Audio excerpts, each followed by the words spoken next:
The smell of burning flesh was something Vela would never forget, but it wasn't the fire that haunted her dreams. It was the way her mother's hand slipped from hers, how the ground shook under the boots of armored giants, and the cold flicker of steel buried in the soil beside her. She never planned to survive that night. She never wanted to. Her entire world was a mosaic of ash, screams, and betrayal, stitched together by the cruel laughter of the Galactic executioners as they set her village ablaze. A single moment carved itself into her bones, the sharp glint of a rusted insignia half buried in the dirt, just before her legs betrayed her, and she stumbled into the dark. That metal scrap was the only thing she carried with her into the wilderness, and though she didn't know it then, it would become the blade she would one day drive through the heart of their empire. The wilderness had no sympathy for the broken, and Vela quickly learned it cared even less for the weak. Cold rain lashed her face as she trudged barefoot over jagged rocks and blackened soil, the ruined landscape stretching endlessly around her. Once she was the daughter of two proud settlers who dreamed of growing gardens under alien stars. Now she was a ghost trailing through the wreckage of other people's hopes. Drones hummed overhead, their beams slicing through the mist, searching for survivors to exterminate. She moved only when the wind screamed, masking her steps. She ate only when her body forced her to, gnawing on bitter roots and stolen field rations she scavenged from abandoned supply drops. Nights were the worst. That's when the memories came, vivid and merciless, and when the loneliness wrapped around her tighter than any noose. It wasn't just survival that kept her moving. It was the fragment in her pocket, the small triangle of old-world steel stamped with words in a language she barely understood, Earth Combat Corps. Human relics were forbidden in this sector. Even mentioning humanity was considered treason in executioner-controlled territories. That alone made the peace feel heavier than any weapon. The elders spoke of Earth like a cautionary tale, a reckless world that had once challenged the Galactic Order and paid dearly for its defiance. But others, in hushed tones around dying campfires, told a different story. They spoke of warriors born in fire, of soldiers who did not bend to tyrants, of a man who once walked among them, a human ghost who had survived every betrayal, every battlefield. Some said he had gone mad. Some said he had simply grown tired of watching the galaxy rot. Either way, the whispers had a name for him, Gray. The rumors led Vela into the mountains, where the air grew thinner and the shadows grew teeth. Trails vanished into sheer cliffs. Vultures the size of gunships circled silently overhead. Every bone in her body screamed at her to turn back, but her heart refused. Somewhere up there, if the stories were true, was the last weapon she had left, an old, forgotten soldier who hated the galaxy as much as she did. 3 days without food left her delirious. On the 4th day, her strength failed. She collapsed in a clearing, too exhausted to even curse the gods who had abandoned her. As her eyes fluttered shut, she thought she saw a figure moving through the mist. Big, broad-shouldered, carrying something that gleamed dully against the fog. A hallucination, she told herself. Or death finally coming to collect its due. She woke to pain. Sharp, stabbing pain in her ribs as a boot nudged her roughly awake. Blinking against the blinding light, she looked up into the grizzled, scowling face of a man who seemed carved from the mountains themselves. Gray hair stuck out in wild tufts beneath a battered cap. His eyes were a 1,000-mile stare of frozen oceans, and the rifle slung casually across his back looked older than the trees around them. He did not speak at first. He simply grunted, pulled a dented flask from his coat, and tossed it at her with the casual disdain of someone handing scraps to a stray dog. "Drink. Or don't. Either way, quit dying on my doorstep," he muttered. The water burned her cracked lips, but she drank greedily, coughing and sputtering as it forced life back into her veins. When she tried to stand, she immediately crumpled again, and he snorted in amusement. It wasn't cruel laughter. It was the resigned kind, like a man who had seen the universe break 1,000 souls and was surprised she hadn't shattered yet. "Name?" he asked. "Vela," she croaked. "Vela." He repeated it as if testing the taste of it on his tongue, then shrugged. "Could be worse. Could be princess or chosen one." She wanted to snap at him, to demand he help her fight back, but her body betrayed her again with a shiver. He didn't offer her pity. Instead, he slung her over his shoulder like a sack of laundry and started trudging up the mountain, muttering to himself about kids these days, and how the galaxy used to have some damn standards. His home was less a cabin and more a bunker disguised by nature's fury. Metal plating was fused into tree trunks. Craters dotted the ground around it like ancient scars. She caught glimpses of mechanical traps, old turrets hidden under moss, sensor mines buried in the roots. This wasn't just a home. It was a fortress built by a man who knew what hunted him. Inside, it was cramped, messy, and absolutely bristling with old technology. Rifles hung like trophies. Crates of ammunition doubled as chairs.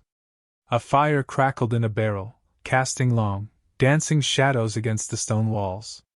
Gray dumped her on a cot with all the ceremony of tossing out garbage and started rummaging through supplies. "You're either the dumbest runaway I've ever seen," he said without looking at her, "or the gutsiest." "I'm not running," she rasped. "I'm fighting." That earned a low chuckle from the old soldier. He turned, finally studying her properly. Whatever he saw in her hollow eyes and dirt-streaked face made him pause. "You," he said. "Fight? Against executioners? You don't even weigh enough to trip my perimeter mines." "I have something," she said, reaching into her pocket with trembling fingers and pulling out the metal shard. His eyes flicked down to it, and for a moment, something ancient and dangerous flared in them, like dry tinder catching a forgotten spark. He crossed the room in 3 strides and snatched the fragment from her hand. Turning it over, he traced the faded letters with a gloved thumb. When he looked at her again, it was different. No longer amusement. No longer indifference. It was the look of a man who had just seen the ghosts of old wars marching back to life. "Where did you get this?" he demanded, voice low and sharp. "My parents," she whispered. Before the executioners." Gray's jaw tightened. He handed the shard back with unexpected gentleness. "Congratulations, kid," he said with a grim smile. "You just inherited a whole lot of trouble."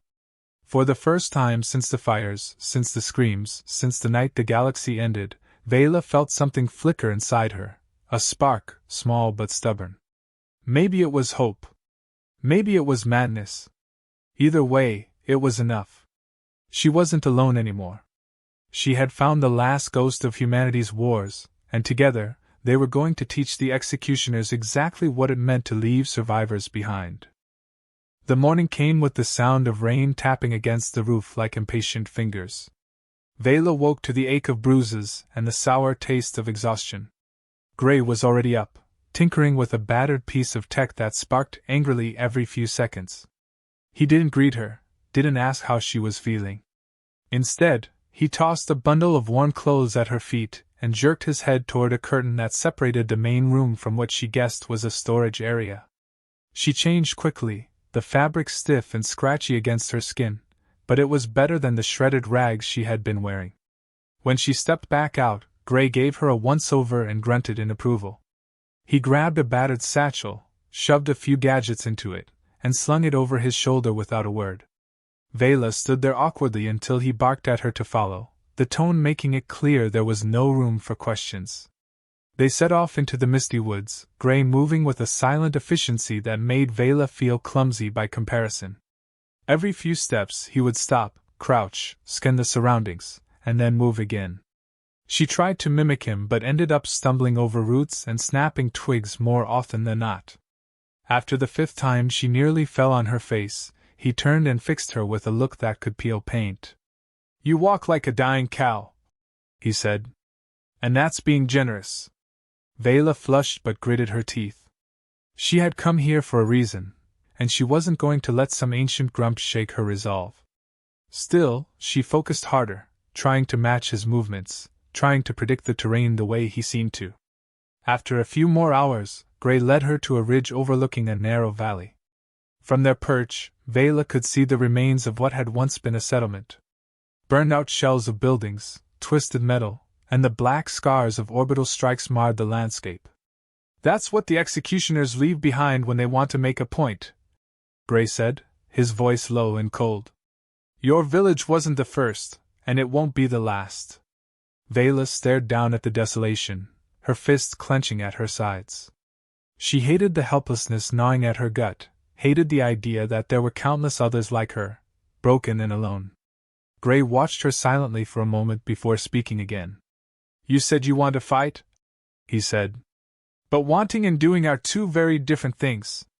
You want to survive a fight against executioners? You have to stop thinking like prey. She turned to him, anger flaring. I'm not prey. Gray smiled thinly. No, not yet. But you will be if you don't learn fast. He led her down into the valley, weaving through the wreckage with the ease of a man who had walked battlefields his entire life. They spent the rest of the day scavenging through the ruins, Gray pointing out traps, hidden caches, and the subtle signs of executioner patrol routes. He made her climb unstable walls, crawl through collapsed tunnels, and memorize escape routes until her muscles screamed and her mind buzzed with fatigue.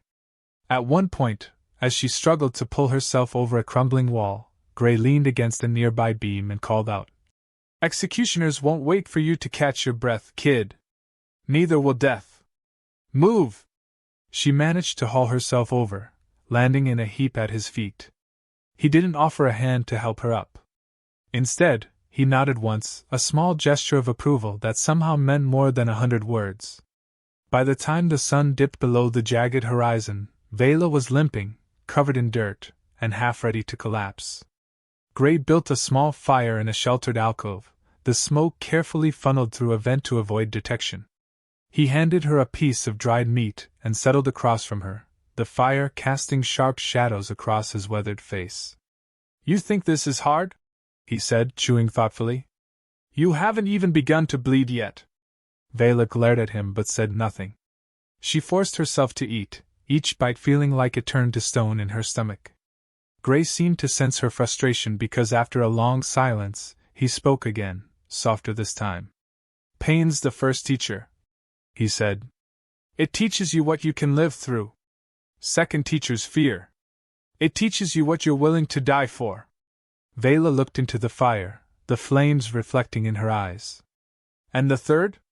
Gray's mouth twitched into something that might have been a smile, or maybe just a grimace. The third's hate. It teaches you how to keep going when everything else says quit. They sat there in silence, the night wrapping around them like a shroud. Somewhere in the distance, a drone buzzed low, its searchlights slicing through the trees. Vela tensed, but Gray merely leaned back against the rock wall, completely unconcerned. They won't find us, he said. Not unless you panic. Fear smells, kid. It stinks up the air. Makes you a beacon. Vela forced herself to relax, though every muscle in her body screamed at her to run. She watched the drone pass overhead and disappear into the distance. Only then did she let out the breath she'd been holding. Gray tossed a pebble at her, hitting her square in the forehead. Good. Next time, don't breathe like you're dying. She scowled but said nothing. There was no point arguing with him. He was trying to teach her, in his own infuriating way. She just had to survive his methods long enough to learn. The next morning, he woke her by dumping a bucket of cold water over her head. Spluttering and gasping, she shot to her feet, only to find him already halfway through packing up camp. Lesson 1, he said, not even bothering to hide his amusement. Never sleep too deep. Executioners like soft targets. They spent the day setting traps, rudimentary at first, then more complex. Gray showed her how to rig tripwires, how to build snares from almost nothing, how to turn the terrain itself into a weapon. He made her spring her own traps to understand their failures, and more than once she ended up tangled in her own lines, cursing as he laughed under his breath. In between lessons, he told her fragments of his past. Never enough to paint a full picture, just flashes, a war fought on distant moons, comrades lost to betrayal, a last stand that ended not with death, but with exile. He spoke of Earth the way old men spoke of lost loves, wistful, bitter, proud. They buried us under treaties and lies, he said one night, his voice low. Called us monsters when we stopped fighting their wars for free. Executioners? They're just the next version of the same old story. Power. Fear. Control. Vela listened, filing every word away. She was starting to see the pattern, the way history bled into the present, the way Gray's bitterness wasn't just personal. It was generational. By the end of the second week, her hands were calloused, her body leaner, her mind sharper. Gray stopped treating her like a fragile thing and started treating her like a soldier. It was exhausting, brutal work, but it was the first time since her parents' deaths that Vela felt something other than despair. One evening, as they sat overlooking a canyon bathed in twilight, Gray pulled a battered, old-world rifle from a hidden cache. He set it in her lap without ceremony. "Time to stop running," he said. "Time to start hunting." Vela ran her fingers over the weapon, feeling the cold metal hum against her skin. She met Gray's eyes, seeing not just the old soldier, but the war that lived inside him. She was ready to let it live inside her too. The days blurred into one another, each sunrise marked by another layer of exhaustion laid over Vela's bones. Gray was relentless. If she stumbled, he made her run harder. If she hesitated, he threw her into drills so brutal she sometimes collapsed before they ended. The lessons were never explained, only experienced. One morning, he woke her before dawn by tossing a live shock drone into her bedroll.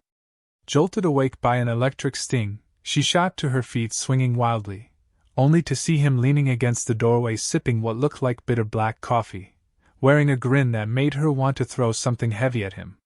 Without a word, he pointed to a set of rusted aerial drones hanging from a wire outside and barked, "Knock them down before breakfast or starve." Vela learned quickly that anger could be fuel if she controlled it, and poison if she didn't. Her first few attempts were disastrous. She threw rocks, sticks, anything she could find, missing wildly as Gray chuckled and made snide remarks about her throwing arm being weaker than a half-blind goat's. But after hours of humiliation, her brain started to catch up. She stopped aiming with rage and started reading the wind, adjusting her weight, leading her shots. By mid-afternoon, 3 drones lay shattered at her feet, and Gray wordlessly handed her a scrap of dried meat as reward. It was the first time he smiled at her without a trace of mockery, and for some reason that felt better than the food. Later, when they returned to the hidden bunker, Gray dragged out a battered console and dropped it in front of her. It sparked and fizzled like it might explode if she even breathed wrong. "Decode this," he said simply. Vela stared at the mess of wires and outdated code scrolling across the cracked screen. "I'm not a slicer," she protested. Gray raised an eyebrow and tossed her a rusted screwdriver. "Neither am I. That never stopped me." For 2 sleepless nights, she picked at the machine, scraping together every half-remembered lesson her parents had taught her. Bit by bit, she pieced together the message hidden inside the corrupted data. It was an executioner patrol schedule, outdated but valuable. She realized it wasn't just a random exercise. It was her first real piece of intelligence.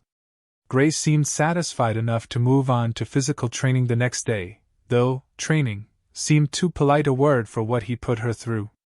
She ran weighted courses through treacherous canyons. She fought off mechanical drones that hit like battering rams.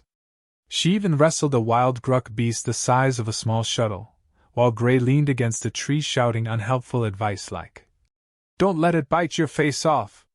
When she finally subdued the creature by wedging a broken branch into its jaws and kicking it down a ravine, she staggered back up the hill bloodied but grinning.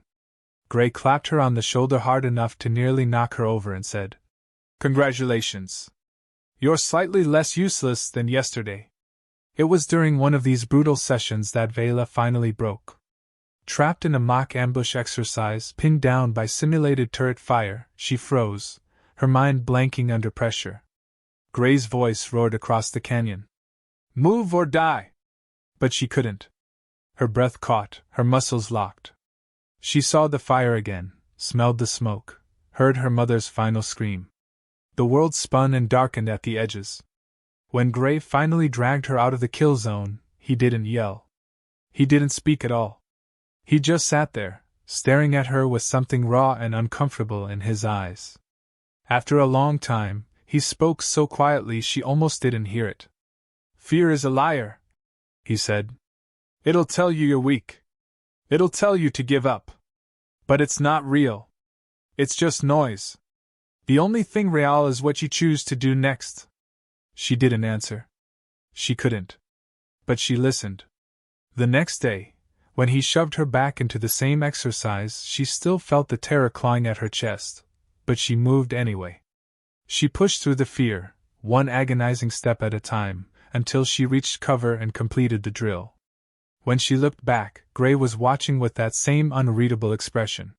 He didn't congratulate her. He didn't need to. As the weeks ground on, Vela started noticing changes she hadn't expected. Her balance improved. Her strikes hit harder. Her instincts sharpened. She learned to predict traps, to read enemy movement, to turn terrain into a weapon. She stopped flinching at every sudden sound. The scars on her body were matched by a new steel in her gaze, a weight in her step that hadn't been there before. She was no longer just a girl running from the past. She was becoming something else, something dangerous. In the rare moments of rest, Gray told her more about the wars of old. How humanity had once stood toe-to-toe against empires and alliances 10 times their size. How Earth soldiers, despite being technologically outmatched, had won battles through grit, stubbornness, and sheer bloody-minded defiance. He spoke of comrades lost to betrayal, missions abandoned by spineless politicians, victories turned into propaganda for the benefit of those who had never seen a battlefield. His voice carried no romanticism, no pride, only a weary anger, an unquenchable bitterness that had festered over decades. Yet when he spoke of his fallen friends, there was something else too: loyalty. Love. A fierce, burning respect for those who had fought and bled beside him. Vela understood then that Gray hadn't disappeared because he was a coward. He had survived because survival was the only rebellion he had left. By refusing to die on someone else's terms, he had become a living monument to the galaxy's forgotten sins. One night, as the embers of their small campfire dimmed, Vela finally asked him the question that had been gnawing at her for days. "Why are you helping me?" Gray stared into the fire for a long time before answering. "Because you remind me of someone I failed a long time ago. Someone who didn't get a second chance." She didn't push for more. Some wounds were too old, too deep to reopen. But from that moment on, a silent understanding passed between them. They were no longer just teacher and student, no longer just old soldier and orphan girl. They were comrades. Survivors. The broken pieces of 2 different worlds, forging something new in the flames. When Gray finally deemed her ready, he led her to a hidden weapons cache buried deep beneath the mountain.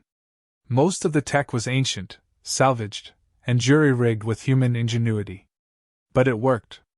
He showed her how to maintain an old slug rifle, how to modify magnetic grenades, how to rig pressure bombs using parts so common no patrol would ever suspect them. Their final test came without warning. Late one afternoon, a small executioner patrol entered the valley. A routine sweep, Gray guessed. But it was the perfect opportunity. "You want revenge?" he asked her quietly, handing her a loaded rifle. "Start here." Vela's heart pounded in her ears as she took the weapon. She crouched low in the brush, sighting down the barrel at the patrol leader's gleaming armor. Gray's voice echoed in her mind. "Fear is a liar." She squeezed the trigger. The rifle kicked against her shoulder. The patrol leader crumpled. Chaos erupted. Vela moved without thinking, springing the traps they had laid earlier, turning the terrain against their enemies. Explosions tore through the clearing. Shouts turned to screams. Gray joined her in the fray, his old rifle spitting death with mechanical precision. The victory against the executioner patrol was like a spark thrown into dry grass. It didn't take long before Gray and Vela realized the consequences of their actions. Within 2 days, the valley where they had hidden for so long became a hunted ground. Drones crisscrossed the skies in tighter grids. Heavy boots trampled the once silent forests. Heavily armored squads moved methodically through the terrain, leaving traps, mines, and poisoned food behind them like breadcrumbs for the unwary. Gray called it the cleaning phase, when the executioners swept through every hiding place until there was nothing left breathing. Vela understood immediately what it meant. Their time was up. They couldn't hide anymore. They had drawn blood, and now blood was demanded in return. Gray wasted no time. While the executioners fanned out, he and Vela packed their essentials, gear, weapons, supplies, into compact bundles they could carry at a dead sprint. They dismantled the traps they had set over the past weeks, salvaging what they could and destroying what they couldn't. Gray moved through the tasks with ruthless efficiency, but Vela could see the tension coiled in his frame. This wasn't a battle they could win by waiting. They needed to hit back before they were cornered. As they worked, Gray explained the plan in low, clipped sentences. There was a small executioner outpost nearby, recently constructed to oversee the new sweeps. It wasn't heavily fortified yet, relying on the arrogance of the soldiers stationed there. If they could take it out, it would send a message far louder than killing a patrol. It would show the oppressed settlers and scattered rebels that the executioners could bleed. The march toward the outpost took the better part of a day. They traveled by night, avoiding the main paths, slipping through shadows like whispers. At dawn, crouched on a rocky ridge overlooking the outpost, they finally got a good look at their target. It was rough but functional, a makeshift compound of prefabricated metal walls, a communications tower at the center, a few automated turrets guarding the perimeter. Patrols moved lazily along the walls, clearly not expecting an attack. Gray passed her a pair of ancient binoculars and pointed at the weak spots, the gaps between patrol rotations, the maintenance shaft near the back, the blind angles of the turrets. They studied the patterns for hours, speaking only in gestures and glances. The plan was simple and brutal. Gray would create a diversion at the front gates, using old explosive charges rigged from salvaged mines. Vela would slip through the maintenance shaft during the chaos, make her way to the communications tower, and disable their ability to call for reinforcements. If she could rig the tower to explode, even better. Once the tower was down, they would retreat into the wilderness, sowing traps and confusion to delay pursuit. It wasn't a clean plan. It wasn't even a particularly smart one. But it was their best shot. As twilight bled across the sky, they moved into position. Vela's heart hammered against her ribs so hard she was sure the soldiers below could hear it. Every step toward the outpost felt like walking deeper into a dream where one wrong move would shatter the illusion and unleash the nightmare. She crouched by the hidden entrance, waiting for Gray's signal.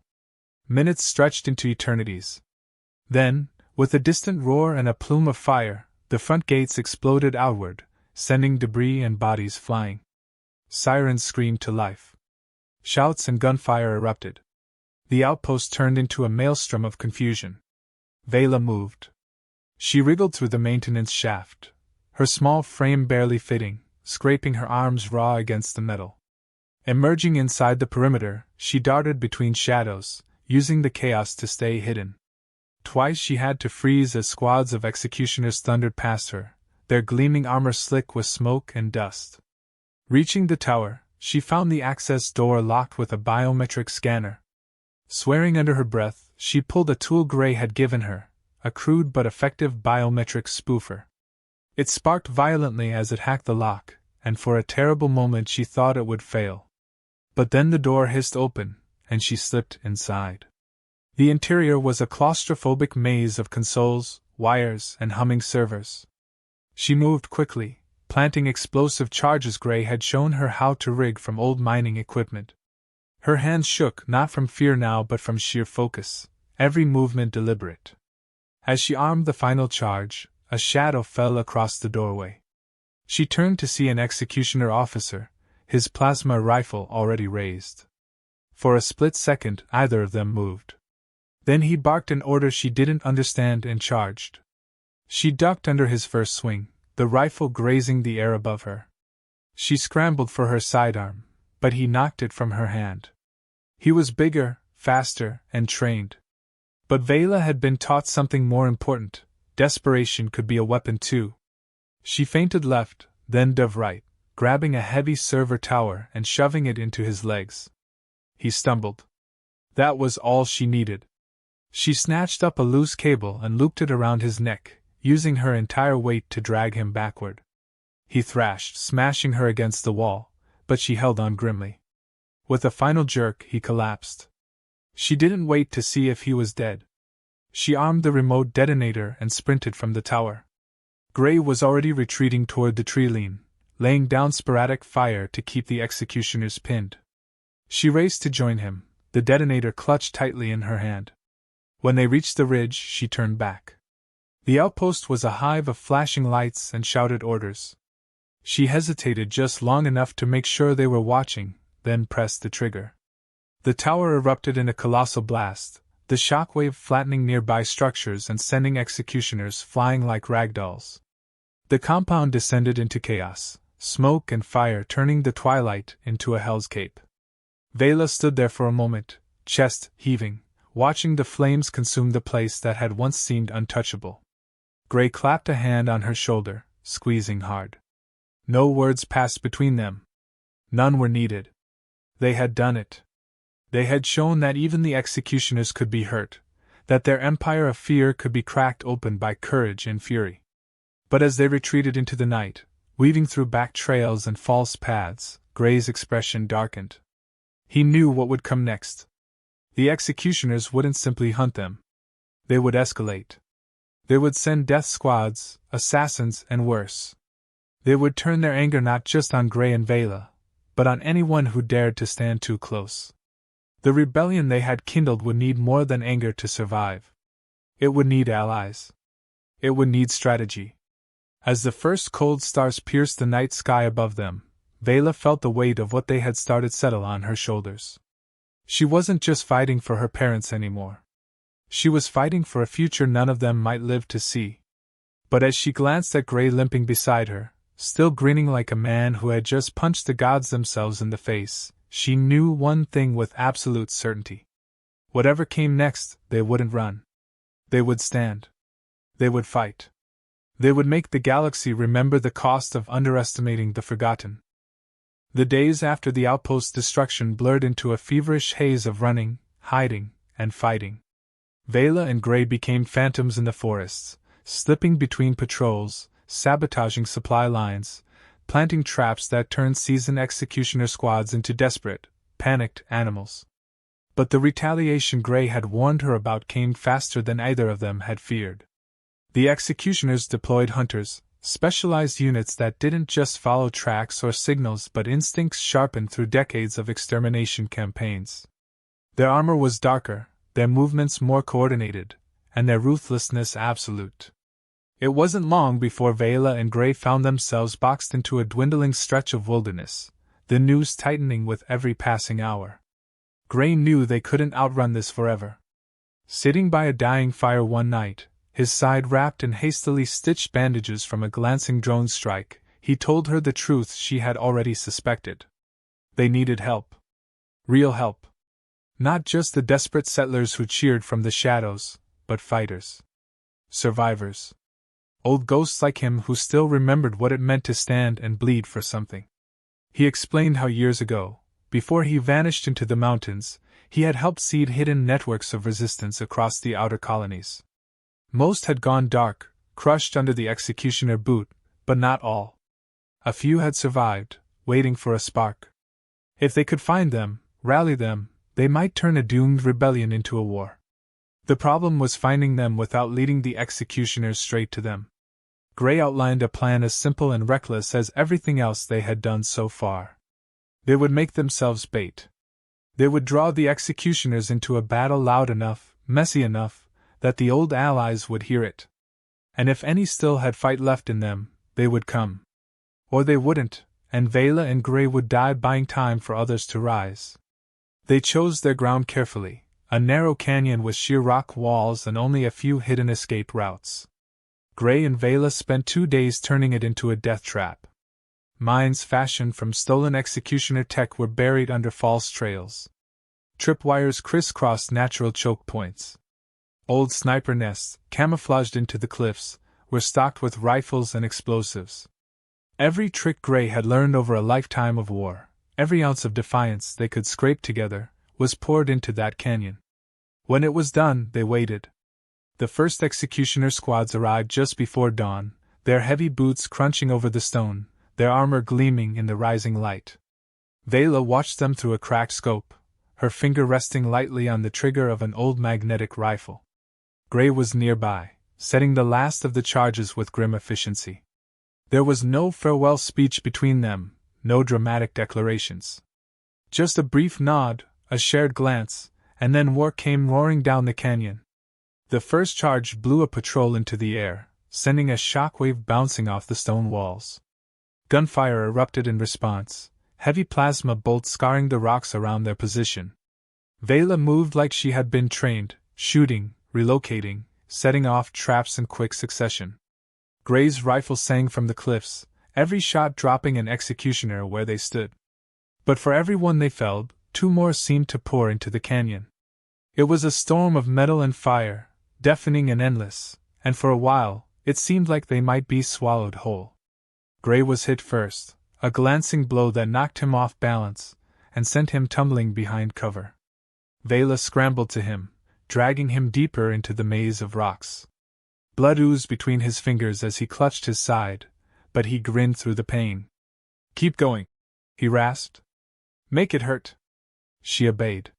Setting more traps, drawing them deeper, using every inch of the canyon to bleed them dry.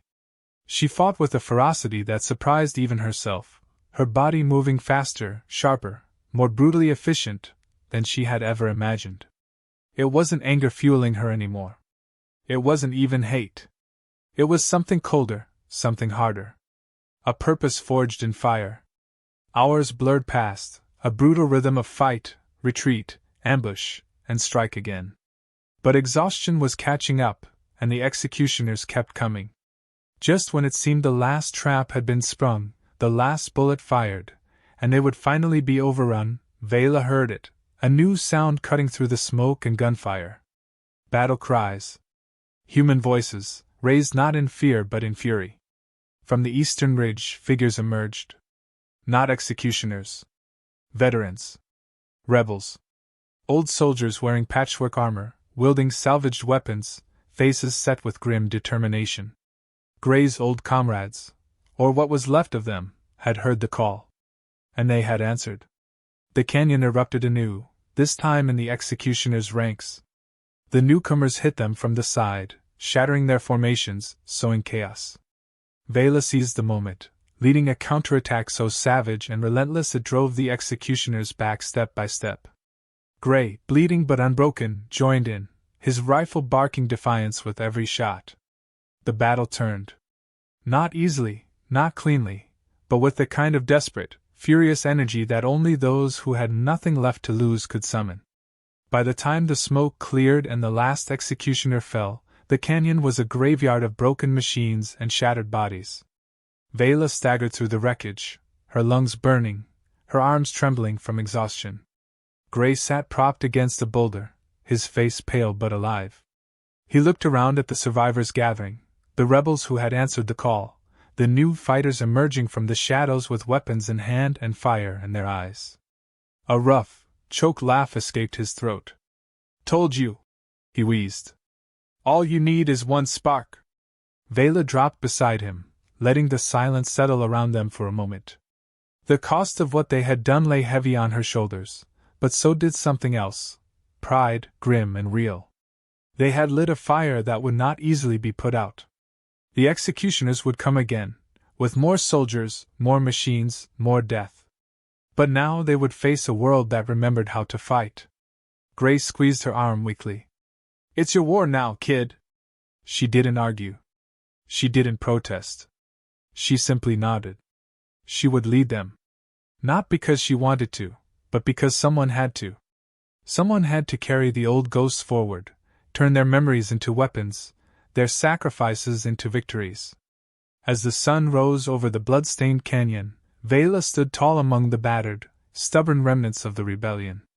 The galaxy had taken everything from her once. It had burned her home, killed her family, crushed her dreams. But it had failed to kill her spirit. And now, it would learn that those it thought broken could still rise. Could still fight. Could still win.